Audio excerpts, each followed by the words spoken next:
what do you think is the biggest threat to freedom right now? Is it China? Is it Russia? Actually, I want to throw a third candidate in there, the United States. I mean, is that a threat to freedom? Welcome to Bankless, where we explore the frontier of internet money and internet finance. This is Ryan Sean Adams. I'm here with David Hoffman, and we're here to help you become more bankless. Guys, we have chess legend and freedom fighter Garry Kasparov. He talks about AI, geopolitics, and crypto. Garry was one of the first people to experience machine intelligence in a profound way.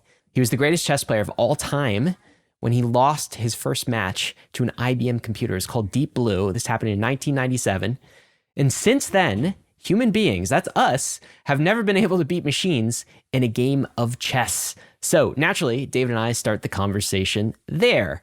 Number one, what does Garry think about ChatGPT, this new era of AI? What does he think about the threats? How about the promises of AI? Then we get to geopolitics. Why did the Soviet Union fail? But we still have totalitarianism in Russia. We talk about that for a while. We also talk about what countries are the biggest threats to freedom, and how do we combat this growing authoritarianism that seems to be sweeping the world? Also, of course, this is a crypto podcast, so we asked him what role crypto has to play in all of this. And finally, we end with his advice for us as we enter the next decades of these tumultuous times. I think the theme of this episode was really freedom. And to me, Garry's optimism was probably the brightest part of this particular episode. David, why was this significant to you? Other than, I know Garry is like one of your all-time favorite people, maybe like an idol for you. You're a chess player yourself, are you not? Yeah, a chess player, which is how this podcast really came to be in the first place. But yeah, it's just like Garry comes from many different walks of life. Narrow skill set in chess that was trounced by a computer, but then also just working around the hard problem of Vladimir Putin and evil out of Russia. Yeah. And he's had so many different walks of life that all only increased in their relevancy as the decades went on. And so he seems to be a person whose skill set and experiences seem to be really attuned to have developed a sense of wisdom about how to navigate them moving forward into the future, which is really the theme of this podcast at large. It's like, the future, future's scary. Garry, tell us about the life lessons that you've had so that we can absorb some of your knowledge. I think the biggest thing I got out of this podcast, Ryan, is of course Garry's emphasis on freedom, but really he made this call to action for more leadership. Because where do we get freedom from? It's from strong leadership. And so maybe just incepting that into listeners' brains as we navigate through these conversations with Garry, this air of leadership that we need to have, strong leadership, good leadership, is something I think that we need to have in order to navigate through these chaotic decades that I think everyone understands that we do have ahead of us. And David, I can't wait to record the debrief with you, which is our episode after the episode. And I want to talk specifically about how this episode came to be, because my memory is a little bit foggy, but I think there's a really cool story there. If you are a Bankless citizen, you have access to that right now. It's on the premium RSS feed you get when you subscribe. If you are not yet a citizen, click the link in the show notes and you can find out more about that. All right, guys, we're going to get right to the conversation with Garry. But before we do, we want to thank the sponsors that made this episode possible, including our number one destination to go purchase your freedom coins. Your freedom assets. You like that? That is KRAKEN. Go create an account. KRAKEN knows crypto. KRAKEN's been in the crypto game for over a decade, and as one of the largest and most trusted exchanges in the industry, KRAKEN is on the journey with all of us to see what crypto can be. Human history is a story of progress. It's part of us, hardwired. We're designed to seek change everywhere, to improve, to strive.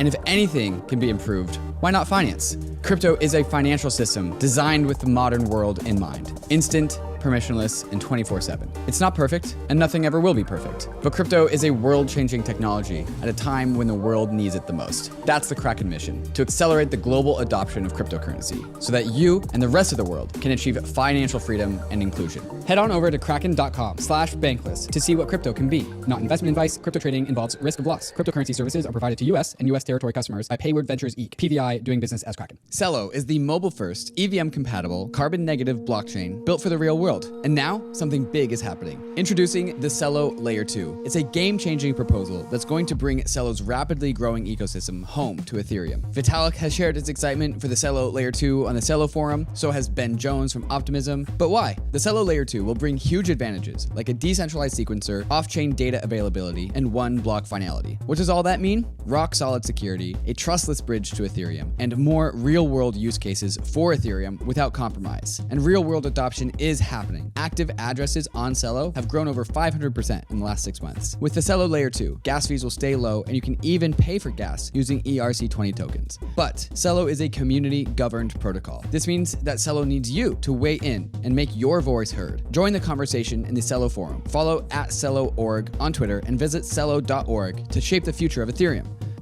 Introducing USDV, a better type of stablecoin. Currently, billions of dollars in stablecoin yield each year are paid to Tether, Circle, and other central issuers of major stablecoins. But what if yield could be shared with the protocols that use it? Those protocols, in turn, can decide how to reward their users. USDV shares its yield with a community of apps and developers that mint it. Every USDV is backed one-to-one by US Treasury bills which pay yield. This yield flows out to the community of USDV issuers, so your protocol or app can get paid for helping end users convert other stables into USDV. This works thanks to a breakthrough technology called color trace from Layer 0. Without it, it was impossible to attribute users of a token with a specific issuer, but now we can. USDV is live on Ethereum, Optimism, Arbitrum, and other chains, and it's already available on over 20 exchanges such as Curve, BitGet, Velodrome, and Stargate. Start participating in the yield from treasury-backed stablecoins at bankless.com/USDV.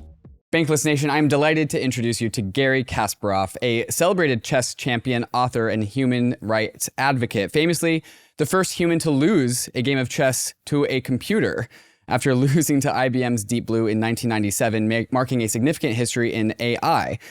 Garry also, after standing up to the human rights violation of Vladimir Putin, had to flee Russia, fearing persecution in 2013, and has been an outspoken critic ever since. He is also the chairman of the Human Rights Foundation, working to promote freedom in countries ruled by authoritarian regimes. So, with experience in relation to geopolitics, artificial intelligence, and human rights, Garry Kasparov might just be the perfect guide to guide us through some very challenging topics that will likely define the rest of the decade and beyond. Garry, welcome to Bankless. Thank you for inviting me. Just a few corrections about the introduction. So sure. Just to clarify a few things. One is that, yes, it was the first match that a world champion lost to a machine. But as for the games, single games or tournament games, machines were on the rise from the late 80s. So I think the first game that machine won against the Grandmaster was 1988. So it was a process. So that's I say. Clearly, the match brought most of attention. And again, for the record, I have to say that the first year, 1996, the first match I won. So that was, yeah. Thank you. That's +1 for the humans. Yes. So as for AI, it's just, we can talk about it just in depth, but I mean, Deep Blue was anything but intelligent, and it didn't have to be intelligent because it was just about, brute force. And the reason machines were and are now superior to humans in all the games is because they make few mistakes.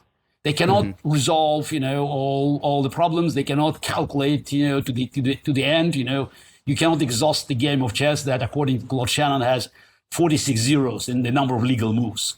But again, making few mistakes. Even the best of us, the best humans, we are still humans. We are vulnerable and we are poised to make mistakes. And yeah, you correctly stated that I left Russia in 2013, more than 10 years ago. It's February, so nearly 11 years ago. But one more correction. I have been criticizing Vladimir Putin, way before I had to leave my country. So, and it's not being a Monday morning quarterback. So my first article warning about Putin's threat dated January 4, 2001, the Wall Street Journal. So again, it's everything is recorded. Well, Garry, the background that you have, and again, the chess computer conversation, it's a narrow intelligence, right? It's not like the AI that we are experiencing in the year 2023, which is a little bit more general. to me, it's like a canary in the coal mine. And then we also have the geopolitics conversation with Russia and also just more broadly at large. There seems to be many different paths that we could go down that are all relevant, things that we've talked about Bankless in prior episodes and things that the globe is talking about as a whole. It's just that your history, your background seems to touch on so many things that have only increased in relevancy as time has gone on. Computer intelligence has increased in relevancy. Global geopolitics has kind of increased in chaos. So your background and experience seems to just be very apt for the year 2023, the decade of the 2020s. Would you agree with that reflection? And how has your experiences kind of guided your thoughts as a lot of the events of the globe has unfolded in the last few years? I'm flattered. So just was all the comments. So yes, I can say that my experience, my knowledge, though is fairly limited, when you just look at all walks of life, is very relevant these days. So, and what also helped me is that it's my ability to be self-critical and also to recognize the limits of my knowledge. I know what I know, but it's more important. I know what I don't know. And I know how not to cross the border between those two domains. And yes, geopolitics is important because many of the things I mentioned. So for instance, in my book, Winter is Coming, Why Vladimir Putin and the Enemies of the World Must Be Stopped, published back in 2015, it's tragically came into reality. And many of the things I described in my book, Deep Thinking, When Machine Intelligence Ends and Human Creativity Begins in 2017, they're also very relevant these days. And as you pointed out, so I was the first human who had his job threatened by a machine, actually. So, and while back in 1997, so I thought it would be a curse, that would follow me for the rest of my life. Now I think it was more like a blessing, because I had an experience that is so relevant now and I can share it. And it's not just to terrorize people's minds, by telling them that's the end of the world is around the corner, but to the contrary, to tell them that it's not the end of the world. It's something that, we can deal with if we recognize our limitations again. Where our knowledge is limited, and where we should rely on machines, but where we are indispensable. So tons of things that that's happened in my life, though not every time I was happy about it, now are just help me to create kind of a mosaic that is very useful to analyze the very complex picture of the modern world. Mm-hmm. In more recent years, we've watched ChatGPT explode onto the scene and really dominate the conversation in society. And this has caused a lot of people's reactions to ChatGPT also be a part of that conversation. We had this episode with Eliezer Yudkowsky, who's famously an AI doomer. He's like, oh, AI is going to not just come take our jobs, it's going to come and take over the world, and we're all going to die as a result. And that was very, very shocking. And sobering, I would say. Very sobering, yeah. And we've seen society at large have this conversation with itself about, is AI good? Is AI bad? What will it do to us? What will it do to society? And we seem to be going through this process of understanding and acceptance about the way AI is going to interact with us. Would you say that society is kind of following the same pattern you went through when you had your reflections about playing chess versus IBM Deep Blue or just computers at large? Is society at large going through the same process of understanding and reflection about AI that you went through? Is there similarities there? There are similarities, but I had a personal experience. And again, in chess, we could see the machines rise to dominance, but also machines' limitations.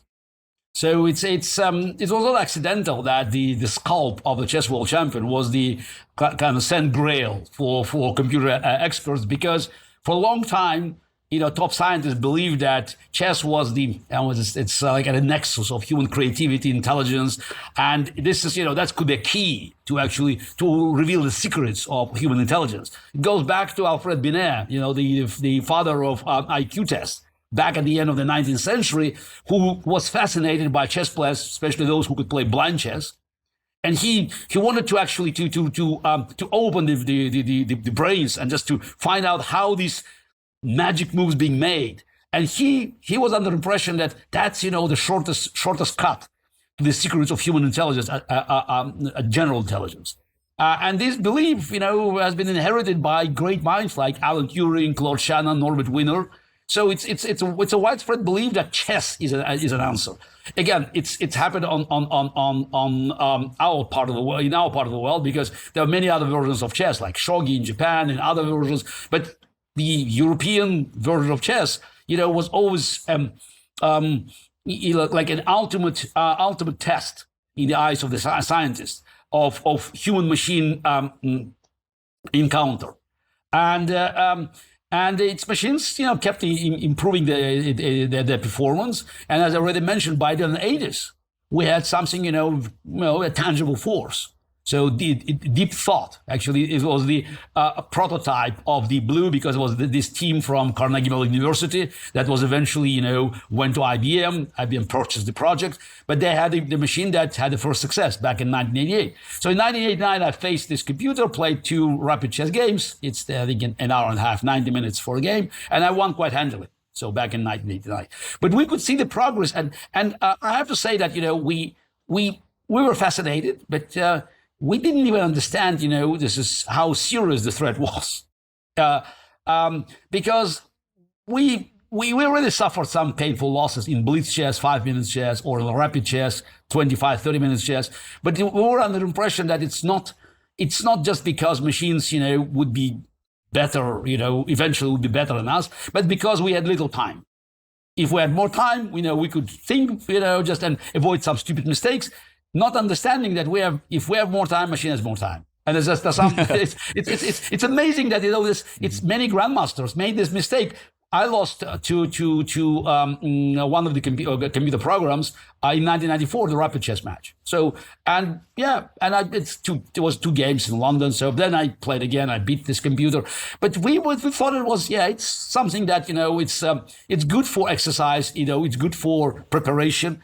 But it should not, threaten our dominance in classical chess. So that's why the 1997 match was such a big shock. Though I have to say that for me, the first call, was if you may call it the watershed moment, was in 1996. I mentioned I won the match, but I lost game 1.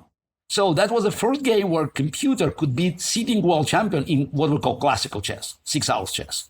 And though I fought back, I won 3 games, and so won the match. But it's already somewhere in the back of my mind. I knew that we are on a losing track. Yeah. So and after 1997, so I had to think, what would come next to my beloved game. So whether we have to do something else, but not to play the game which is doomed. And then I realized that, look, it's the machines could do a better job, and it would happen. Though we still competed for, I would say, about 7-8 years. I played 2 matches, not, of course, as publicized as IBM matches back in 2002, 2003 actually 2003. 2 matches against German program and against the Israeli program. It's Deep Fritz and Deep Junior. Both matches ended as a tie, but I knew the end was near. So it was a clear track. So this is like, right on the wall. And that's why I came up with an idea of advanced chess that was a combination of human and machine. So that's how we can play together to get the best of two worlds. And I had time to ruminate about my games, my failures, so my accomplishments, and also looking at the machines. And I just recognized that while machines would keep improving, there's still limitations. And again, we can talk in more details about it, but these limitations, I don't believe can be removed, even if machines, could be as powerful as ChatGPT. So even if you talk about AI, because I still think that there's a certain elements of human nature, right? Creativity that cannot be replicated for a very simple reason. Creativity means that you accept the notion of failure. This is not the way machines work. So the machine always looks for a bottom line. And again, they're all tiny things. What is very important for us to understand that if you look at the decision-making process as 100% and recognizing that there's no perfection of universe, no 100% can be achieved, it's about us finding our spot and stomping on our pride and saying, okay, we belong to last few decimal places. We have to find exactly where we can add something unique contribution to a machine that will make the combination of human and machine most productive. So that's why I think the future is not, machines dominance. The future is us working with machines, and for those who are just trying to use only dark dark paint to show the future. I mean, my answer is, look, it's not a magic wand, but it's not the Terminator. It's not a free ticket to heaven, but it's not the key to unlock the doors of hell. It's it's human invention, and again, while it could outperform us in many areas, we still have this theme. It's not a control, but we still occupy a place that I don't think machines can take away from us. And again, it's so tempting, to follow the path of the Terminator movies and Matrix. But actually, while I was a big fan of the Terminator back in the 80s and early 90s, I still didn't understand why machine wanted to kill people. It's not a whole question. It wasn't answered. So what for? I mean, some in the community just basically say, as a byproduct of consuming resources, they will crush and destroy all of humanity. So a little less like the Terminator vision, and more like us squashing an ant because we're building a house, or an ant colony. But this is why I want to ask the question, because you've observed this before when Deep Blue came on the scene. I'm sure people were making comparisons to Terminator, right? And they were saying, oh, is this the end? Are humans kind of over?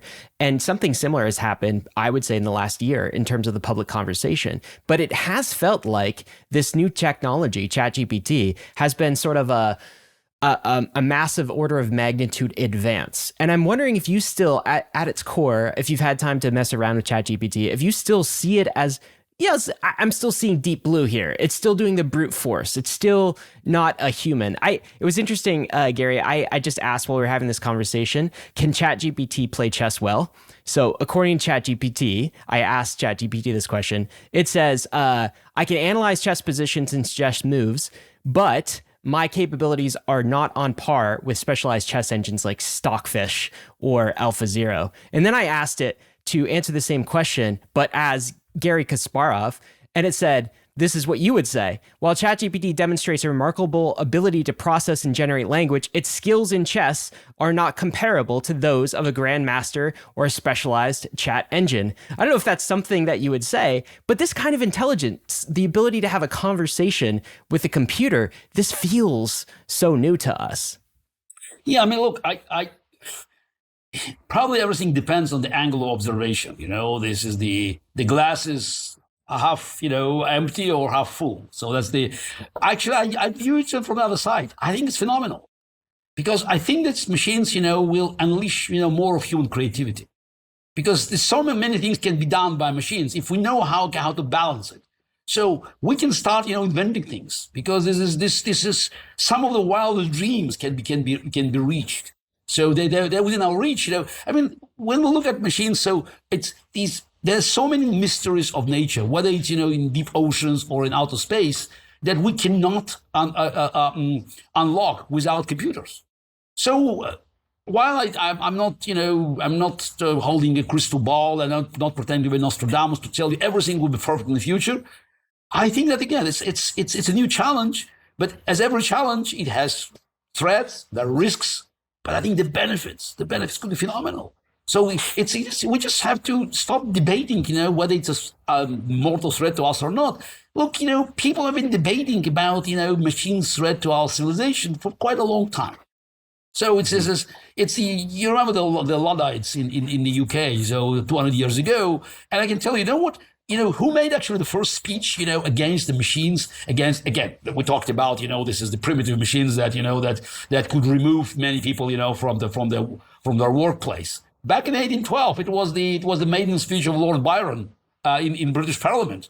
Yeah, very eloquently arguing that against machines that could throw so many people into poverty. Of course, it's a stretch, but still, I think, it's this. Certain things, we should probably you can't abandon the discussion, but I don't think we should give too much emphasis. It's called progress. And progress, brings various things. Yes, it's always easier to talk about destruction because it's much easier to create nuclear bomb than nuclear reactor. So yes, and of course, first thing we think, this is what happens. The machines will go after us. I see it, just again, totally different angle. Fantastic, so now time, so many things we can do because a lot of work, this is the rot work, can go to the machines. So I tell people that if machines can do your work, so probably should consider not about machine, but about the work you're doing. We're presently watching Silicon Valley have a very similar conversation about itself and its relationship to AI. Mark Andreessen recently wrote this very long blog post talking all about accelerationism and how we need to, accelerate technology because that is where we get, wealth generation and we, the rising tide lift all boats. The alternative side of this, we saw OpenAI have this drama where a board, which was more decelerationist, try and steer the ship of OpenAI in a decelerationist way, which led to all of that drama that we saw recently. Vitalik Buterin just put out a blog post talking about his flavor of this, where he is a fan of this thing called defensive acceleration, where he promotes defensive technology. And it's all about just like perceptions of the future and our relationship with technology. Have you been tapped into these conversations, and do you have like a stance on accelerationism and technology as it relates to these conversations? Look, I follow up these conversations, I believe I have something to say. And my view is, again, you can say whatever you want, but it's happening. So you can talk about defensive, but some people will do the opposite. So this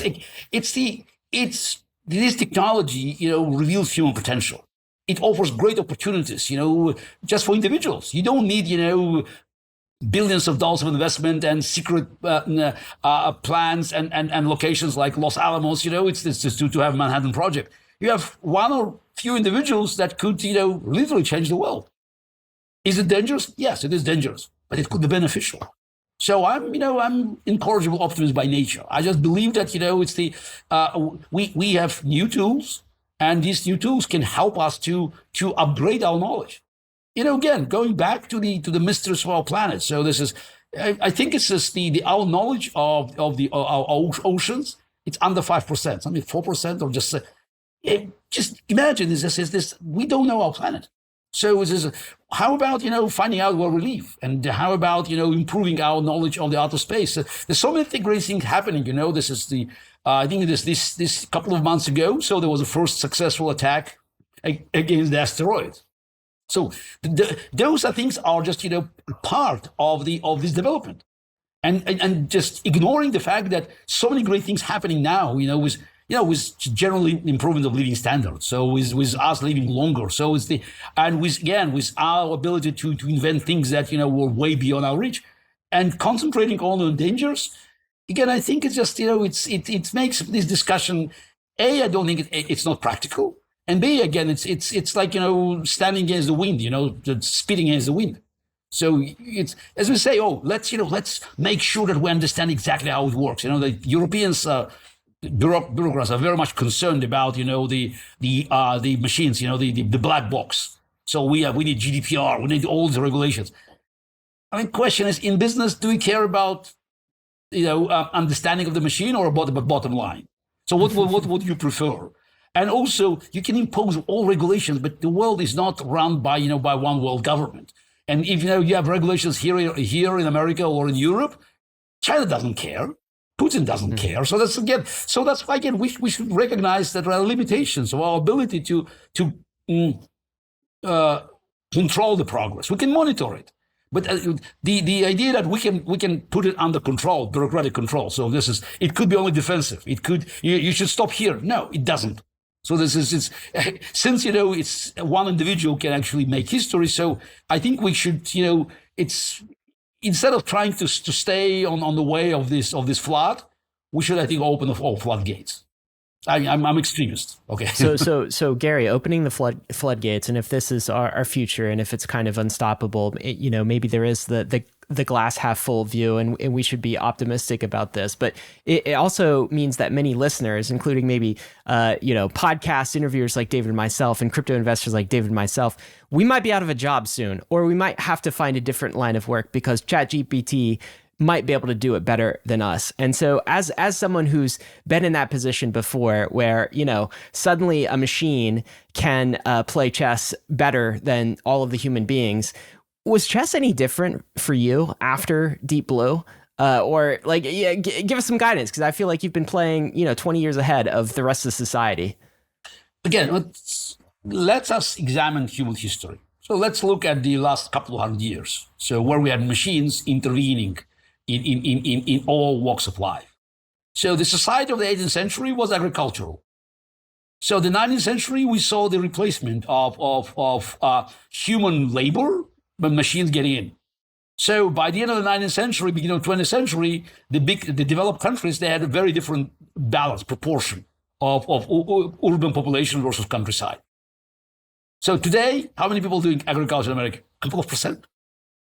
And so then we had, this is the manufacturing era. So we had this industrial era.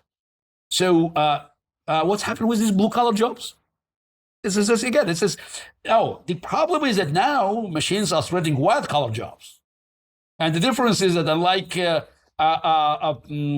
countryside folks of the 18th century or 19th century folks, from big factories, white-collar jobs, are just typically taken by people who have their Twitter accounts, and who have access to mass media, so social media.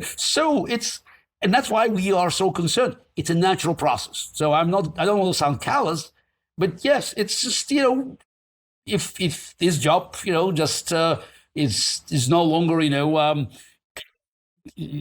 offers you a chance to compete with a machine, so move on. So now, as for chess, there's a slightly different, because chess is a game, it's a sport. And we're still watching track and field. But, Usain Bolt or just, the best, athletes, they cannot compete with you don't need Ferrari, with any car. So the same is here. So yes, we know that chess engine now will beat any grandmaster. It's on chess engine on this device is stronger than the blue. So again, it's a little bit unpleasant. So actually, I to be honest, I have to admit I'm not very happy about it. But look again, just change the angle of observation. Mm-hmm. When I played Karpov 35 years ago, so everything we did on stage, it was like it's magic, something that happened in the temple. So even if we made mistakes, grandmasters who followed the game and just made commentaries, they were scared, they were shy to criticize, because there are two high priests, who's just these in the temple of Keisho, the goddess of chess, and you can't you may say maybe it's inaccuracy, but you can't go after their ability to provide us miracles. Today, every amateur having access to a computer screen, can I say, Magnus Carlsen made a blunder, and 1 million people are laughing? So, again, as a former world chess champion, I don't feel very comfortable about it. But imagine how many more people now are watching chess. Now we have a chess popularity that beat all the records. Why? One of the reasons, because people actually can learn. They just, they feel that they understand what's happening. They're following the game. They don't need, Garry Kasparov or Yasser Seirawan or any commentator to tell them what's happening. They just look at the screen. Machine knows everything. So there's always a balance. There's always a balance, and as long as the balance is positive, and in my view, it's just, again, popularity of chess is more important than hurt feelings of some top players. So we are on the right track. Are you satisfied, or just I'm not sure, or you're even more now more concerned about? I am for myself. I am satisfied. I mean, to the point of like this being like the Industrial Revolution. There's no chance, Gary, I would change what I do now with the life of kind of a farmer. I would not be very good at that skill set, in the 1700s or something like that. So I see a lot of the benefits, although it does feel like we're entering a new era, a chaotic time. The decades to come is an era of change. And that always makes, I think, people feel uncomfortable, including myself. Like, we just don't know what to expect. How is the world around us going to change? Like, I'm feeling comfortable now, but will I feel that way in 10 years? So it's probably a fear of the unknown that is kind of natural. And I think that's part of the climate right now. How old are you? I'm 38. David, how old are you? I'm 60. I'm 60. And I was born in the Soviet Union. It's this on the other side of Iron Curtain. Right. And what was the biggest challenge in a country where I was born and raised is everything was the same. There was no change. People were clamoring for change. So yes, change is challenging, but it's necessary, and we have to cope with that. So I'm 60. I still feel I'm relevant because I'm willing to accept the change. So I'm willing, not just accept. I know it's happening.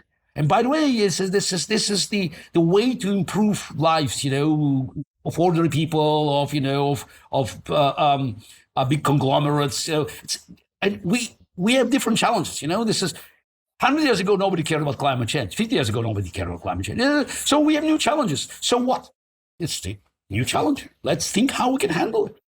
So and while we have the rise of the machines. So just let's use the Terminator terminology. So I think that we just have to recognize that it's also may send us signals that we just have to do something else. Because I'm great enthusiast of exploration, and we stop exploring. I think this is one of the problems of the baby boomers. It was that they were first generation in the history of civilization that never experienced any danger of extermination or hunger. So and they got complacent. So I grew up in the Soviet Union, but in the late 60s, I was 6, 7, and I was a voracious reader. And I had all these magazines, but exploring, Mars, Venera. So this is Venus. So I used the Russian name for the planet. So apology. So it's and what's happened? So this in 1966, this you go back to this is the first Star Trek. So they talked about the plasma engines in 1996. So what do we got? This is credit default swaps. It's in 1996. So it's a very I think we just concentrated too much on just other things. Yeah, great, fantastic. We made phenomenal improvements, in healthcare, in remedying our social ills, but at the expense of less exploration. So the last man walked on the moon, Eugene Cernan in 1972. So it's this people believe we would be on Mars, in the 80s. Yeah, so I think it's time now to actually start concentrating on exploration, because that's what made us successful. And then when people talk about flying to Mars, they say it's too far. I said, look, our chances of exploring Mars are just much better than Columbus, because it's at least we have the map. We know where we're heading. We know exactly the distance. So let's start, upgrading our challenges, because we have such powerful allies as computers. When I've been reading your book, Gary, the Winter is Coming, the one that focuses on Russia, of course, you get the sense that there's a lot of talk about just like there's a humanist angle to it. Humans have this creativity they desire to express. They have frontiers they would love to explore. And when you suppress that ability, like eventually that bruise and that eventually explodes is if it's contained for too long. And I think this is something that, me and Ryan here on Bankless do try to get across on the podcast is we are a species of explorers. We are looking for new frontiers. Something that I really got out of your book was in the first few chapters where you discuss when the Soviet Union collapsed in 1991, the West perceived this future of Western liberal values coming to permeate through the communist bloc. Democracy would flourish, the massive Russian market would enter the fold, it would spawn a new era of human liberty. But then 10 years later, Vladimir Putin would take over leadership of Russia, a position that he still has 20 years later to this day. Russia has invaded Georgia, Crimea, and more recently Ukraine for the second time. And so we go back to the thing that you were saying, like you felt behind the Iron Curtain, which was like everyone was clamoring for change. And then we had this window of time in which, we get to invoke change behind the Iron Curtain. Yet now we look forward to where we are today, and there's another dictator that has been leading Russia, and it's doing the same thing that it did before the Iron Curtain fell, which is invade its neighboring countries. What went wrong? Why did we revert back to a time in which we were trying to end? Why didn't democracy flourish? Yes, you reminded me and the audience about these great moments of 1991, 92.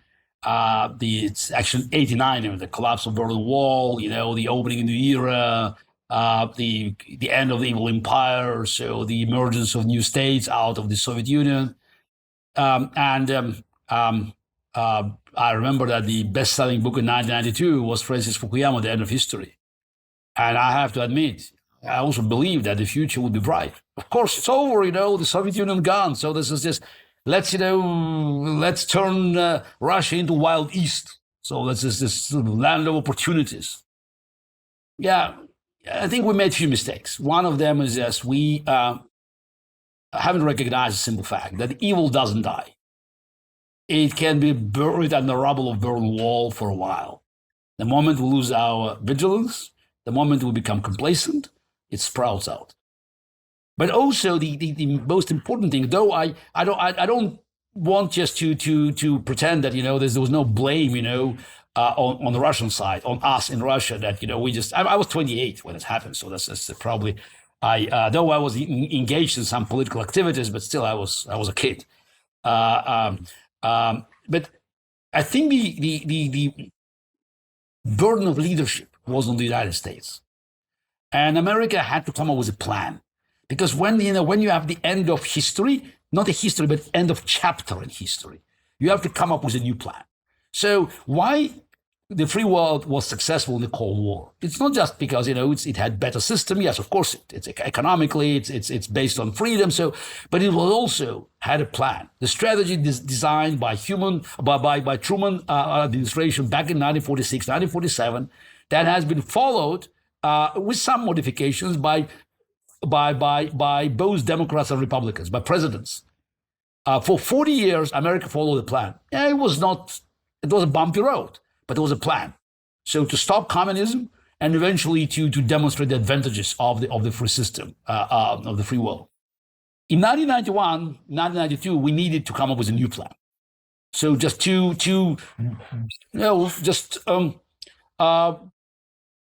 draw a picture of this bright future. So what's next? One of the challenges for me that was not answered was United Nations. United Nations was designed as a best vehicle to prevent the next war, which you may compare it to a freezer. You have to freeze conflicts. In 1991, we were at a unique moment in history where America was powerful enough to start solving problems. So that's why you needed a new organization. That's what late Senator McCain called League of Democracies. So it's the and again, many other things that could be addressed, but I think the free world lost the sense of urgency. And going back to my child experience and teenage experience back in the Soviet Union, I remember that everybody knew America was there, like immovable object. So it's hate or love, but it was America. Whoever is in the White House, America is there. Yes, it could move a little bit left, right, but it was there. Today, we live in a world where America as a factor, it's America. It depends who's in the White House. It's more like a pendulum. And of course, just by losing this immovable object that could hold the world, so we have a lot of vacuum created. And who fills the vacuum? Putin, Xi Jinping, Al-Qaeda, ISIS, Iranian Ayatollahs, Hezbollah, Hamas, Maduro's, Chavez, whatever. So it's easy. Because again, they have a plan. Their plan is very simple, grab. So that's just whatever. They're opportunists. The advantage of, I use chess language now, the advantage of dictatorship over democracy is tactical. They can always, grab, something that is available. Because they don't have problems with the parliament, debate, free press. It's just, I decide, period. We move. What is the advantage of democracy? Strategy, continuity. We needed a plan. And we see that, it's every time we compete, we beat them. So this the free world is always advantageous when it comes to innovations, when it comes to new ideas. So there's those who are panicking now, look at China. So yeah, look at China. China gave us virus. America answered with a vaccine. And China couldn't even develop a proper vaccine, though they had 6 months head start on COVID. So we still see that, the freedom is indispensable component of success, whether it's a business success or social success. But it's just, it's an advantage that we don't know how to use. And, we definitely, reached a point where we need this change. So look, you are 38, I'm 60, but, I don't feel that I can dictate your generation or even younger or younger kids how to live. But we live in a country where next year the choice will be between, two guys that, 160 or more years old, so combined. And definitely not in the best, for various reasons, not in the best conditions to be leaders of the free world. So we need change. So that's why going back to this, we have to actually come up with new concepts for the development. That's why I say exploration. Exploration is so important because there's so much energy now in the world that is just that doesn't go anywhere. So that's why I want us to fly to Mars. By the way, it's not just about flying to Mars. It's not just about just having boots of our space explorers stepping on the red dust of the planet. It's about the process, because what we know is that the process of exploration has unexpected turns. I bet you that something will happen. Maybe on one of the asteroids on the way to Mars, we'll discover something that will help us to solve climate problem.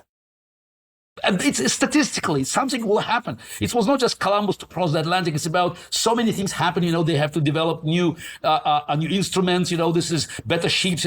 It's exploration always has its cost.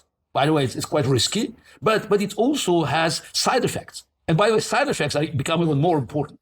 So that's why it's very important for us to secure the perimeter of the free world. That's why I think we need more decisive response to Putin's and Xi Jinping's and Ayatollahs. But it's not just, using force, but it's also just offering future. And I think that's the fundamental problem. The free world failed to present the vision of the future. We talk too much about this, the darkness that is inevitable. That's why I want to change the conversation. It's not about darkness. It's about optimism. Look at what we invented. We have a ChatGPT now. Fantastic. So let's see how we can use it to improve our lives and to get to other planets, for instance. MetaMask Portfolio is your one-stop shop to navigate the world of DeFi. And now bridging seamlessly across networks doesn't have to be so daunting anymore. With competitive rates and convenient routes, MetaMask Portfolio's bridge feature lets you easily move your tokens from chain to chain using popular layer 1 and layer 2 networks. And all you have to do is select the network you want to bridge from and where you want your tokens to go. From there, MetaMask vets and curates the different bridging platforms to find the most decentralized, accessible, and reliable bridges for you. To tap into the hottest opportunities in crypto, you need to be able to plug into a variety of networks, and nobody makes that easier than MetaMask Portfolio. Instead of searching endlessly through the world of bridge options, click the bridge button on your MetaMask extension or head over to metamask.io/portfolio to get started. Are you launching a token? Is it already live? How are you managing the legal and tax for providing token awards for your team? Toku simplifies everything about managing token grant compensation, and you can get started with them for free. You'll have access to top-notch legal and tax support to handle the distribution and management of tokens for your team. Toku caters to every step in the process, from user-friendly legal templates for granting tokens to tracking vesting periods and calculating withholding taxes. Toku understands every grant structure, token purchase agreements, restricted token awards, restricted token units, token options, and all the other ones. Toku is already simplifying this today today for leading companies like Protocol Labs, DYDX Foundation, Mina Foundation, and many more. You can learn more about how Toku can help you streamline your token management and get started for free. Visit Toku at toku.com/bankless or click the link in the description below. Arbitrum is the leading Ethereum scaling solution that is home to hundreds of decentralized applications. Arbitrum's technology allows you to interact with Ethereum at scale with low fees and faster transactions. Arbitrum has the leading DeFi ecosystem, strong infrastructure options, flourishing NFTs, and is quickly becoming the Web3 gaming hub. Explore the ecosystem at portal.arbitrum.io. Are you looking to permissionlessly launch your own Arbitrum Orbit chain? Arbitrum Orbit allows anyone to utilize Arbitrum's secure scaling technology to build your own Orbit chain, giving you access to interoperable, customizable permissions with dedicated throughput. Whether you are a developer, an enterprise, or a user, Arbitrum Orbit lets you take your project to new heights. All of these technologies leverage the security and decentralization of Ethereum. Experience Web3 development the way it was always meant to be: secure, fast, cheap, and friction-free. Visit arbitrum.io and get your journey started in one of the largest Ethereum communities. The equilibrium that you illustrate, that I perceive that you illustrate between like evil that grabs versus long-term democracy that plays a long-term game, right? Strategy versus tactics. To me, that's a difference of short-term versus long-term, right? Democracy's playing the longest-term game at the cost of short-term clarity. Like what is democracy's next moves? I mean, that's a little bit more foggy. But with dictatorships and with evil, like the next step is obvious. Like you said, it grabs. And there's like an equilibrium there that settles between these two forces that doesn't allow one to really ever trump the other, right? Like as democracy looks into the longest of terms, it creates room for evil to execute some tactics. And so, yeah, I mean, you are such an advocate for human rights, of course. But like, what do you think in the fullness of time that goal actually looks like? Can, democracy, quote unquote, win, right? Can we actually stamp out evil? Or is evil something that we are just destined to live with until the end of time? Like how do we discover a more suitable equilibrium between these two things? Look, as I said, evil doesn't die. So we know evil always comes back because it's human nature. You have, good and evil. So, I think what is very important for us to identify is this absolute evil, and because there's no absolute good. So I'm a big fan of Lord of the Rings and generally fantasy books. And Lord of the Rings is a great story where you have absolute evil, but on the good side you have many quarreling factions. Under normal circumstances they don't like each other. Sometimes they will fight each other. Yeah, also dwarves, for instance. So, and even humans, they have tons of, disagreements. But facing absolute evil, they had to unite. And the same is in this world. So, yeah, we will have tons of disagreements, and there will be, various forms of evils. But right now we're facing ultimate challenge. Vladimir Putin, Ayatollah. So this is the axis of evil that is not just that exists somewhere. It has been actively threatening our way of life. And we have to fight back. We will not going to see any peace in Ukraine or in the Middle East before the regime change in Moscow and Tehran. And it's going back to the 30s and the 40s. And it's not accidental that Roosevelt and Churchill back in January 1943 just went against it. It was not an easy moment. I just remind you that 1943, the Battle of Stalingrad was not yet over. It was January. It ended in the beginning of February. The Wehrmacht stood on the banks of Volga and all the way to the shores of Atlantic.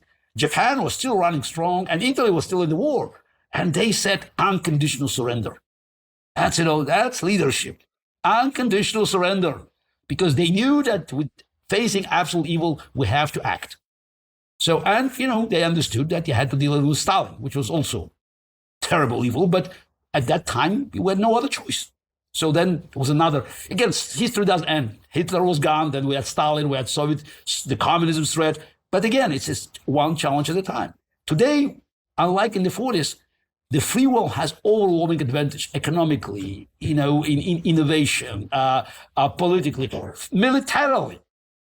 And what we're missing, political will and also vision of the future and recognition that, there are values. There are values that, you cannot compromise with. And we have not real leadership, but more like a managers. So this is people that are not willing to take responsibility for the future. Those are great leaders of the past. They made big decisions, and nobody knew whether decisions would be right or wrong. But in 2015, I had a speech in Berlin. It's for Aspen, Germany, Aspen Institute in Germany, and I titled the speech 4 words. So the idea was that it's saying very little. The true leader, can change the world. And of course, first thing people remember about 4 words is it's infamous Neville Chamberlain's coming back from Munich deal with Hitler. So saying peace for all time. That's bad news. But we had other things. Tear down this wall. That's Ronald Reagan. Or JF Kennedy. Ich bin ein Berliner. So those are, and kind of anecdotal, that's the Truman's response to the Pentagon's analysis that West Berlin cannot be defended back in 1948 when Stalin blockaded the city. So we shall stay, period. So those were the signs of leadership. And again, this is Harry Truman faced Joseph Stalin. JFK faced, Soviet Union in 1962, 63 is trust me, much more formidable enemy than Putin's army today. And Ronald Reagan, again, still faces the Soviet Union, called an evil empire. So they was a sign of leadership because these great leaders believed in values. This is important. Yeah, I watched many times, actually. I loved it. It's the first televised debate between Kennedy and Nixon. Even set aside the fact that it was very civilized, vice president, senator. What's the most striking about this debate back in 1960? It was debate was about means, not about ends. So they agreed. Yes, they knew America was there. They had similar vision about the future. Very different means how we should get there. But today we live in a world where just people in America or in Europe debate the ends. So this is we're still questioning, despite obvious facts, that the free world offers better conditions. As I said, just look at even healthcare, and look at many other things that where we easily beat the competition on the other side. But we still don't recognize that it's how valuable is the freedom, because so many things we take for granted. I always, just arguing with some friends here. So say, look, guys, you're right, pointing out at social ills in America. Yes, you have police brutality, but it's a problem in America. I come from the world. I grew up in the world. Well, it was and still is a system. So we just have to recognize that, the free world offers phenomenal opportunities for individuals. And again, I think that the future is to revealing this more potential of human creativity, human resolve that is yet being untapped. I think part of the challenge with all of this, Garry, is there's not consensus on what evil is anymore, at least in some of the culture. And I want to ask you, you've used the term evil and you've talked about absolute evil. And I think you'll find many Bankless listeners will find common cause with you bringing Lord of the Rings into the picture. I'm sure that we have many fans, many readers of those books. And in Lord of the Rings, the depiction of evil is this lidless eye on a tower that was constantly surveilling everything. So, this world of complete global surveillance and this world of dominance where the darkness would kind of spread out from Mordor and, conquer the kingdoms of elves and the kingdoms of men and dwarves, sort of one by one. And then you had the free lands of Middle Earth kind of trying to resist this. And so I'm wondering, is that what you mean when you say evil? Is that your depiction? Is it this idea of authoritarianism? And of course, there are many different blends of good, let's call it, but and they look different, but it is good freedom, essentially. Is it the free peoples of Earth? How do you see evil? How do you define it?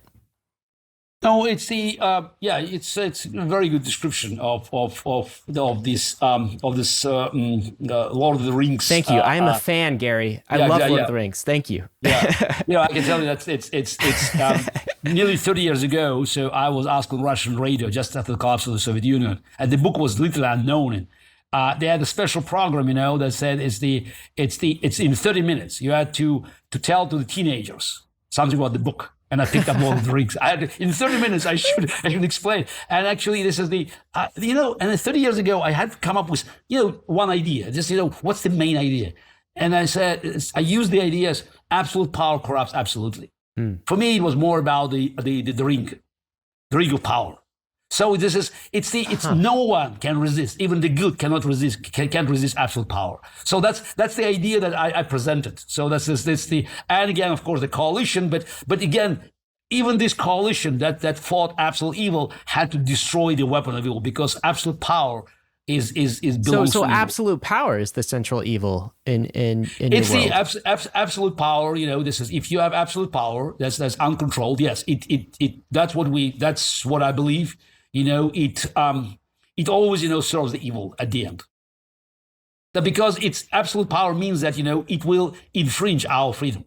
So I'm a great believer in individual freedom. So that's why anything that stands on the way of us, of our self-expression, of our ability to live our lives according to our beliefs, and live in a world where, we're all equal before the law. So that's freedom. And absolute power somehow will always conflict things that I've described. It's fascinating, because I think very much the reason that David and I came to this kind of industry and started this podcast was in pursuit of this ethos of freedom, really. And quite famously in cryptocurrency circles, the great enemy is really centralization, concentration of power, and sort of the savior technology is individual freedom in the form of encryption. You can own your own private keys, you can own your own assets, Bitcoin, Ether, all of these things. And so I think there's a lot of common cause with what you're saying, and what many of our listeners probably believe.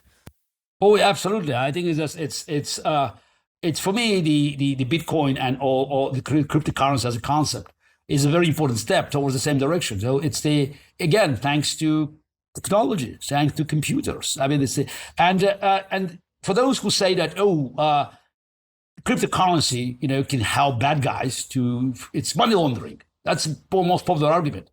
My answer is, yeah.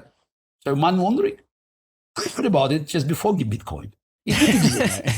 From the moment we invented money, there was a money laundering. It's just, it's there. But who could do that? Only guys with power. So it's the banks, let's not mess, Swiss, Luxembourg, Liechtenstein. These banks, have been collecting funds from all over the world, and they offer this kind of protection and money laundering in instruments. So this, not all of them did of that, but again, people with money always had a way to make secret transactions. Now, this opportunity is presented to the masses. So you can do it. Yeah, again, we already had it, just this conversation just a few times over the last hour. Nothing comes for free. There's definitely the price to pay. And I've no doubt that there are serious downsides. But again, let's compare again, look at the balance. Yes, there are problems with cryptocurrencies, let's say Bitcoin. But we know exactly how many Bitcoins can be printed. And we know that there's a limited amount because we have a math on our side. Do you know how much money the Feds can print? I don't know. We don't even I don't know if they know. Do you know what is the overall, when you look at it, what is the overall debt in the world now? Because you have so many financial instruments that are murky. I mean, even the guys who are trading them, I'm not sure they know exactly what is there. So we're talking about overall debt, probably, just it's 20, 30 times the size of the global GDP. You're talking about quadrillions now, because there's so many debts are just, it's cross-pollinated. And this is, and we still have to rely on a currency called US dollars, and we have zero control of the way this currency being devalued. As we speak, this is something is probably happening, and so I don't like. Again, I understand we have to live in this world, but why not to use the power of technology, the power of science, the power of this global communication to fight back, and to guarantee that that's what I earned, honestly earned, so it could be protected by the law of mathematics, not by the goodwill of Feds. Mm-hmm. Part of the ethos of this industry comes from the fact that we can leverage math and cryptography to have maximum freedom is a word that we frequently use. But since we're talking about leadership so much in this podcast, I think we can reorient the conversation in that lens as well, where it gives us individual tools to give us a platform to all be individual leaders. When we can, own our own assets, manage our own finances, control our own identity. These are some of the topics that we talk about in crypto. These are all tools to become the best leaders individually that we can be. And it's one of the psychological elements that I think has always drawn me into this space. And also, since we're talking about Lord of the Rings too, I think like one of the reasons why Frodo is the protagonist in that story is that he was the least dangerous because he was the Hobbit, but he was also the one that was corrupted the least by the ring. And so he was the leader in that respect, that he resisted the temptations of power the most. And Garry, as you were talking about the fall of Russia and the opportunity that we had that we did not take, you accounted it to a lack of leadership. And then you also talked about, or at least a lack of having a plan. And you also have mentioned the lack of leadership that we feel in this day and age, at least in America. It's something that I feel our political system is not elevating the best leaders that could be elevated. Is that a core fundamental problem that you see that needs to be addressed in this day and age for humanity to improve? Like, we don't have a supply of strong leaders that we once did. Yeah, speaking about the Lord of the Rings, we should remember that even Frodo had a problem of resisting the temptation. Sure. And we needed evil actually to push. So it's this. We need Gollum, David. We needed Gollum.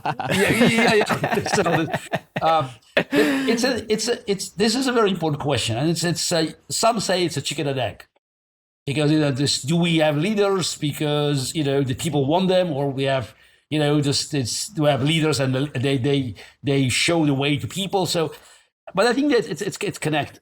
It's naturally we have the population that looks more for security, safety, more just for other things. Strong leadership is not required. So this is because we back to 1991. The Cold War was over. Why do we need strong leadership? So let's we can just do other things. So this is the leaders, they do something else. Now we reach the point where I think the problem of the political leadership. Let's talk about this country.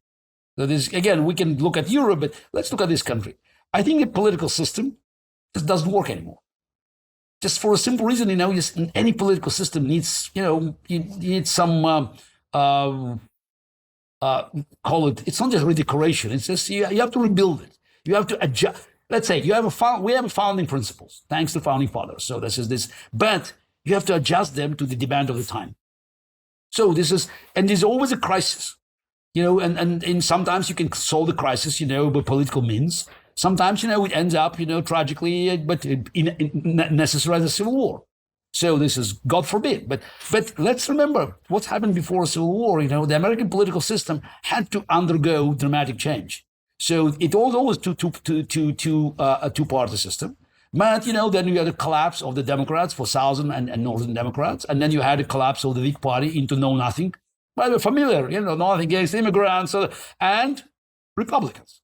So in the faithful elections of 1960 or 1860, so we had 4 candidates.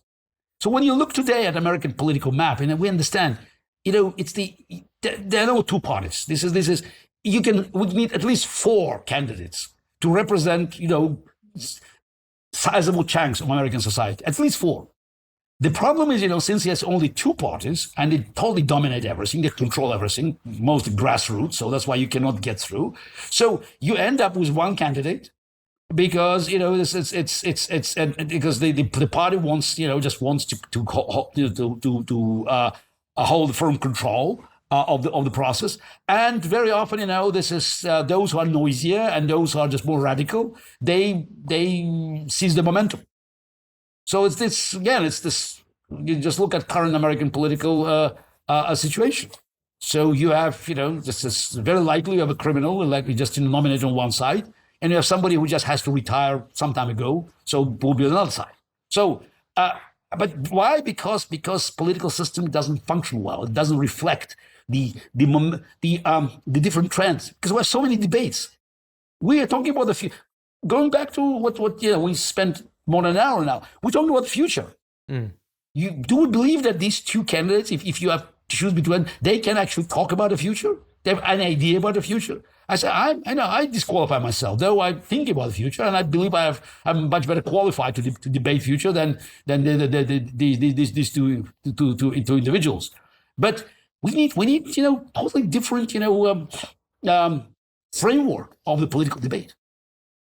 And again, that's always crisis. It's where the political system is behind the demand of time. And I think it will work it out. Democracy just always, this is self correcting mechanism. But the price we'll pay might be high. The price we pay might be high. Garry, I want to ask you a question. Maybe if we've established freedom as kind of a great good, we're still on this topic of geopolitics, and as you look at all of the geopolitical chess players, what do you think is the biggest threat to freedom right now? Is it China? Is it Russia? Actually, I want to throw a third candidate in there, the United States. I mean, is that a threat to freedom? Germany didn't start out as Nazi Germany. What's your take on this? No,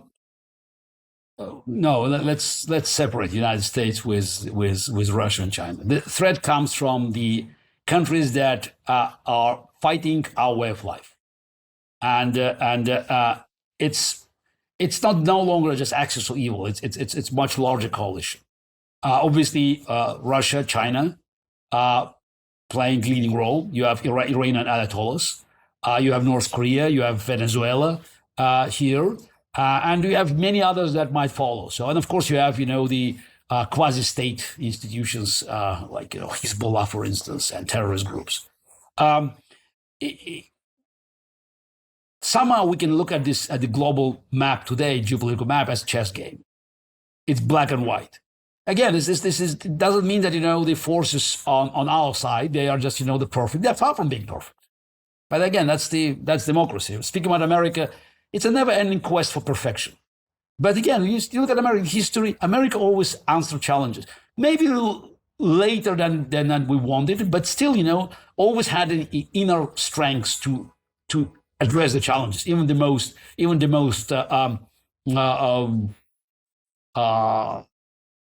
evil ones.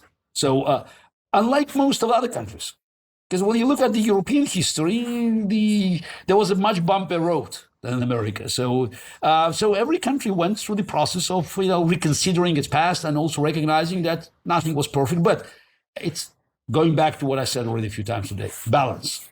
So are we doing better today than 50 years ago, 100 years ago? Of course. Just look at its overall environment. So it's 100 years ago in America, exactly 100 years ago. So there was the universal suffrage. Though we still knew that it was in theory universal suffrage, but until mid-60s, considerable part of the population in America technically had the rights but couldn't exercise them. So have we made progress from the moment when the Civil Rights Act was introduced? Yes, of course. It's just, again, is it perfect? No.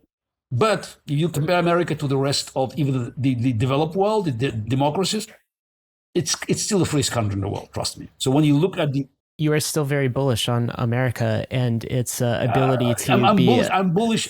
Look, dollar is a very weak currency. It is the strongest because others are weaker. America is still the freest country, not because it's perfect, but because others, have more problems.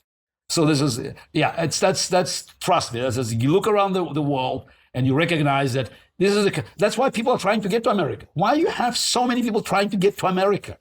So this is, because America offers opportunities, far from being perfect. But we don't live, in a world that, is come close to perfection. And I don't think we should measure America or just compare America to some kind of heavenly standards. We live on Earth, and the Earth is full of sins. And what do you think? So you are bullish on America's ability to resist the ring of power, not collapse to sort of authoritarianism, and to continue. It's challenging now. Yeah, it is. It is. And I want to ask you why you think the experiment of America has sustained, the freedoms it has as long as it has. Is it something unique about the protocol that we set up, this Constitution, the freedoms, the way it was founded? Is it something cultural? What do you think? I think again, that's probably requires a second podcast. We're open to that, Garry. No. Some other time to discuss it. No, I think it's important that America, it's the country that was built not on the blood and soil. So it was more like an idea. So and it gradually developed in the society that believed in equality before the law. So the United Kingdom was closer, but it's still, as every European country, even the UK had history that sometimes had a negative effect. Because when you look at the ancient history or just, medieval times, yeah, I always have a little discomfort that, it's written by those who won. So that's why, and America doesn't have this kind of historical liabilities. It's just, it's from Pocahontas to Joe Biden. So it's almost a straight line. So it's just, so we can argue about, about our evaluations, but we don't argue about the facts. So we just, so unlike in Europe, very often we're not so sure. So there's certain advantages that America had from the very beginning, and up to now, it was always resisting against challenges that could come from radicals. The problem is now, I think, is just this is too many. Several generations already lived in a world of great comfort, and I think just taking it for granted, it's always dangerous. And that's why we have extreme positions. The democracy is in danger when it's attacked from both sides. It's very important to remember. You cannot destroy democracy from one side. You need two antagonists that, by the way, need each other. So who is the best fundraiser for AOC? Donald Trump, and vice versa. So we should remember that. So in Germany, when people say Hitler won elections, no, he hasn't won elections. The best result Nazi had in November 1932 was just over 37%. But the communists made nearly 16%. So which meant that more than half of German population rejected democracy as an institution. So, and then you already had, it's a path to dictatorship, whether it's going to one side or another. So it's what's happening now in America is just, it's the aggressive attacks on various foundations, on one side on liberal freedom, another one on the market economy, but they need each other, and the center has been decimated. So I still believe that the center will recover, but again, it's a problem. The reason Joe Biden was elected in 2020 is because he represents a hope of normalcy. Just again, not perfect choice, but clearly people wanted just to find some kind of a balance. Look at Donald Trump and potentially at Bernie Sanders. So, but now we need to move on. So that's why again, it's just if you follow my article, so I argue that Joe Biden should recognize that his place in history depends on carrying the torch and passing it to the right person. So my suggestion is that he should step down at one point, and nominate Lloyd Austin as the most capable member of the cabinet to continue. Which, by the way, will solve the problem with Donald Trump. So that's who cannot beat even genetic Democrat, but still. Right. Tragically can beat Joe Biden. So again, it's there's so many things that can happen and I think that the changes is inevitable. That's why I'm not sure that we will see this horrible choice between Biden and Trump back in November, a year from now in November. But there's a risk. There's a risk, and we have all to work on it. So that's why I hope Nikki Haley can beat Trump. So, looks it's a long shot. So let's say now. So, but American system proved to be resilient.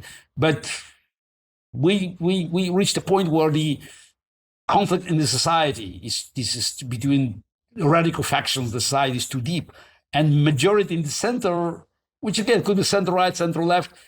Doesn't have a strong leadership to fight. That's why I think the political system that caused us this problem has to be redesigned. Mm-hmm. Gary, from our perspective inside of the crypto industry, crypto is becoming an increasing conversation in at least pockets of the political sphere. You're seeing candidates on both sides of the aisle come up with their crypto policy and in trying to get some sort of support around the crypto industry. And then you have like the Warren and Biden camp who are kind of like anti-crypto. I know that at times, crypto as an industry, Bitcoin, property rights from crypto has entered into the world of human rights across many of the authoritarian regimes that we find across the world. And you're exposed to a lot of the stories coming out of the Human Rights Foundation, that do and do not have crypto in them. And I'm wondering if there are any stories that do have crypto in them from the Human Rights Foundation that you can share. Because me and Ryan, we're kind of inundated. We have like tunnel vision about like tribal warfare in crypto and SBF and FTX. And sometimes we forget to zoom out and look at crypto through the human rights lens. Are there any stories that you can share about how crypto has improved people's lives across the globe to fight authoritarian regimes? Endless stories. So again, I suggest we do a separate podcast on that, because the problem is I'm not sure whether I could reveal some of the stories for a simple reason. For instance, support for some of the underground women organizations in Afghanistan. So there's many things that are happening. So is this? Well, that's we couldn't do without crypto.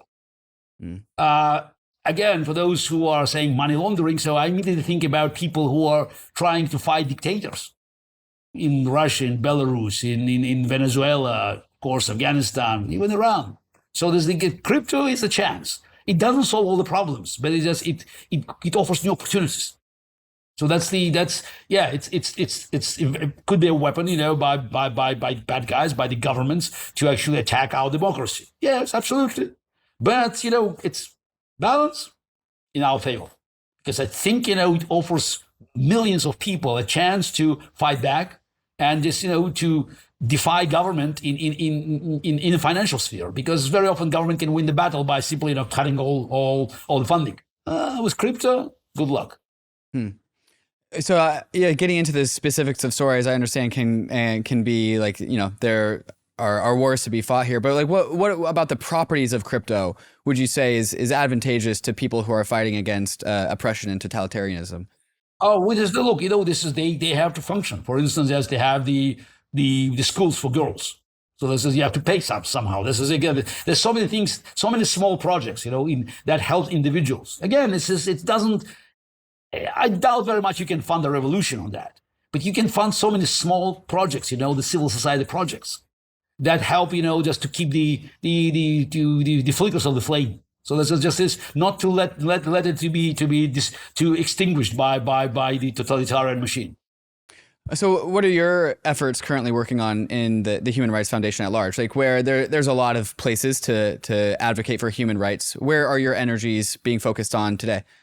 Human Rights Foundation is, I don't know, whether your audience is familiar. So it's the organization that has been created by Thor Hjalmarsson back in 2005. And I joined the organization in 2009. So as a member of the board, the first president, chairman of the board was Václav Havel.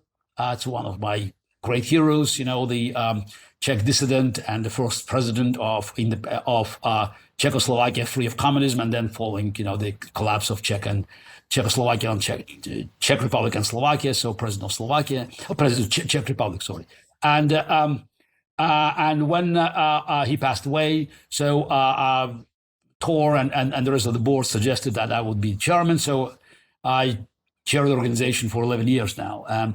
And the idea of the organization was very much to have the first-hand evidence, not, the conference, violation of human rights, this happened here. It's about stories. It's more like a show. You have people who testify firsthand what's happened to them in Russia, in Belarus, in Zimbabwe, God knows where it is, from Nicaragua on the west to North Korea and on the far east.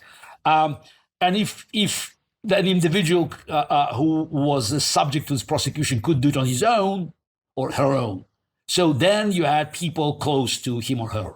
So sometimes we even had activists who have been killed by the regime. And then we had, the relatives or friends who spoke for them.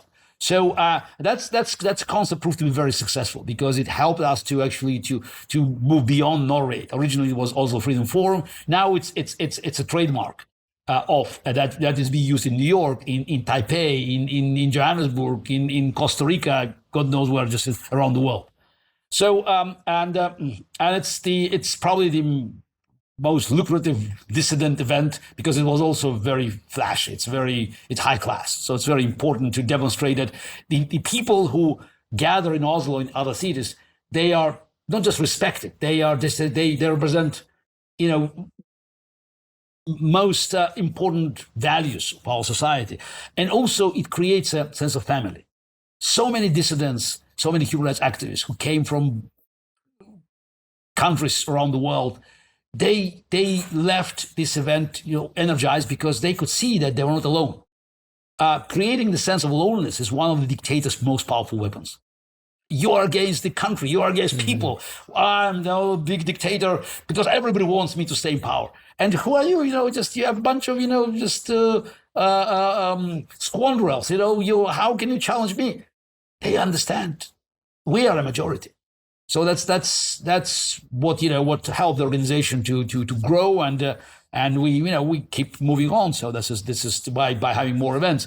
But lately, we had a new organization that actually was very much inspired by Human Rights Foundation, and I was one of the founders with Masih Ahmadinejad from Iran and Leopoldo Lopez from Venezuela, World Liberty Congress, that we just had our founding congress in Lithuania a few weeks ago, and Masih Ahmadinejad, she was elected president. So.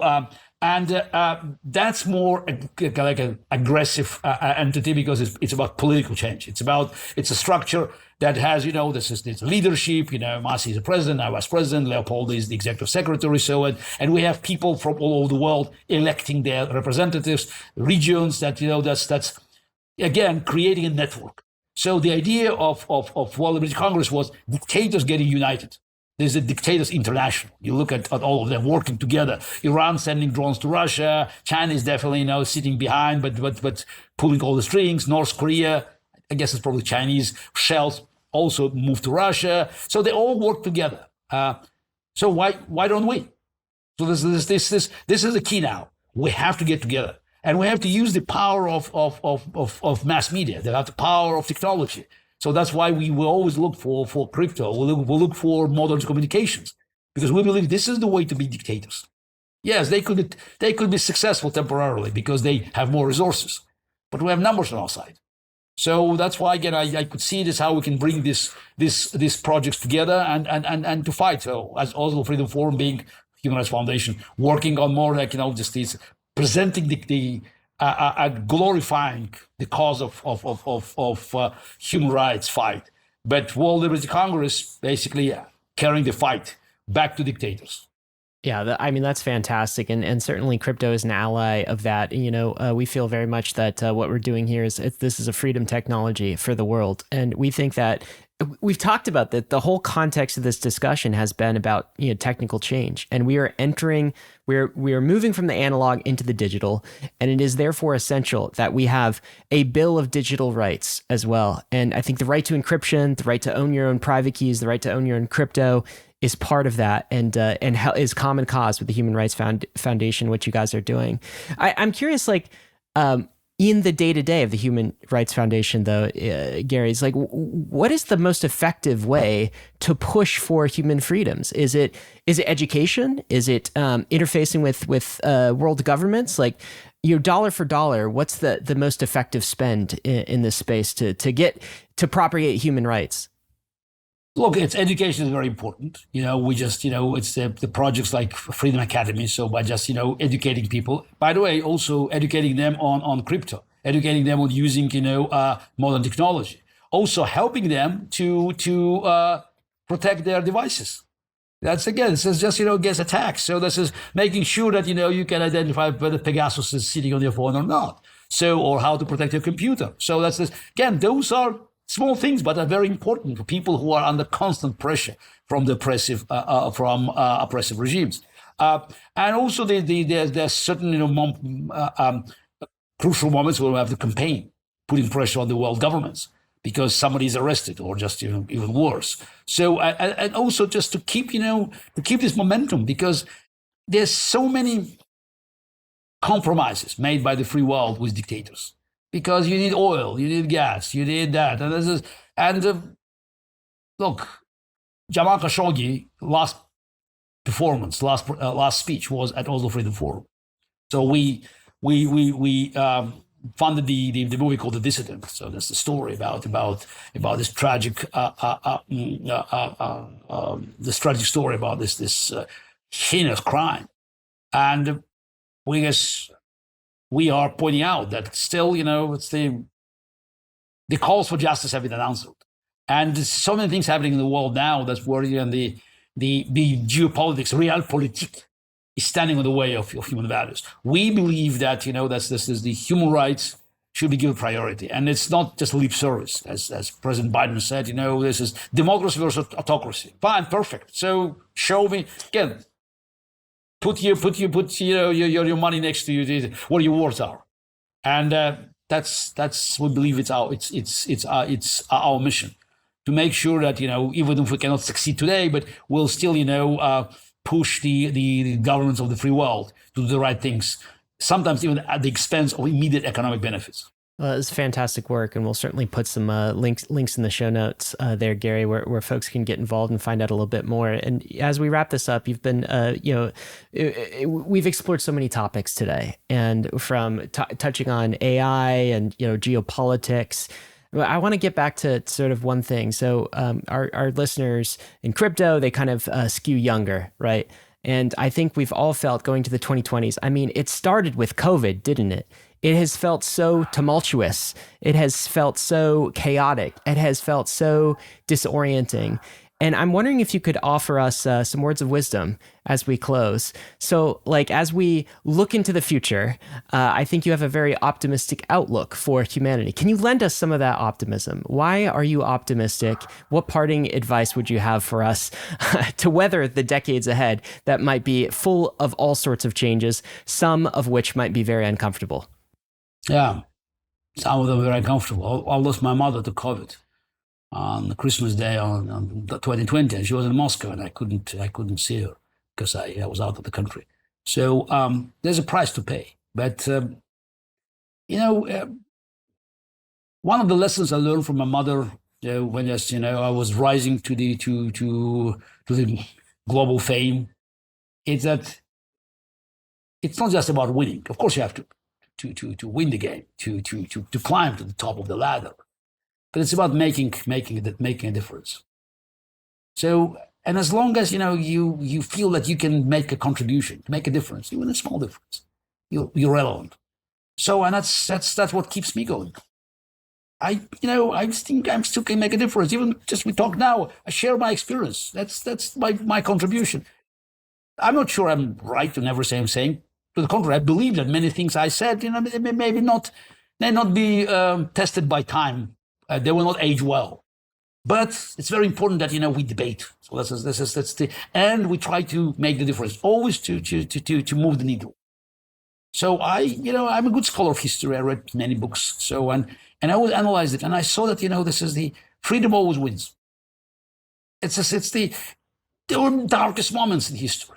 Don't just think about 1940. This is the moment where just everything was lost. The Britain just was standing against Nazi Germany, but by the way, Stalin was Hitler's ally. America was dominated by this debate about just this isolationism. America first, the original America first.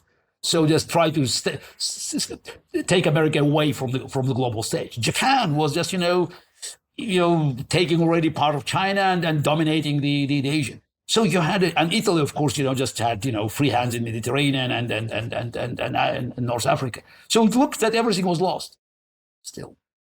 So that's why again, it's just we have to respect our history, and we have to recognize the value of freedom, and we have to be guardians of freedom. So and it could come in many different forms. One thing just this freedom and democracy related to freedom, they don't offer all the solutions. It's just they're challenging. But again, it's this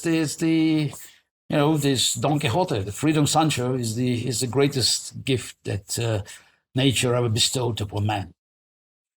So that's the book I read, and that's a formula that I believe is a guarantee of success. Though success doesn't mean that you succeed, I succeed, he succeeds, or we all succeed. No, there's a cost, and it's just we cannot be all winners. The win-win, it's not the way the history works, but the balance. The balance is the most important. I think the balance will be always in our favor because we're on the side of freedom. What a fantastic way to end. Freedom always wins, and crypto certainly is a journey and a technology in pursuit of that. Garry, it's been fantastic to have you on Bankless. Thank you so much for spending this time with us. Thank you very much. So, yes, so we'll until next continue time. The conversation. Yeah, we've got a few other conversations. Freedom requires, debates. That's right. We appreciate you. Thanks guys. so much. Thank you. Take care. Thank you. Okay, bye. Thanks, Garry. Risks and disclaimers, of course. None of this has been financial advice. I don't think we dispelled any advice that could even resemble financial advice on today's episode. Gotta let you know, crypto is risky. So is AI. Man, so are the next couple of decades. I hope we make it. You could lose what you put in, though. We are headed west. This is a frontier. It's not for everyone, but we're glad you're with us on the Bankless journey. As always, thanks a lot.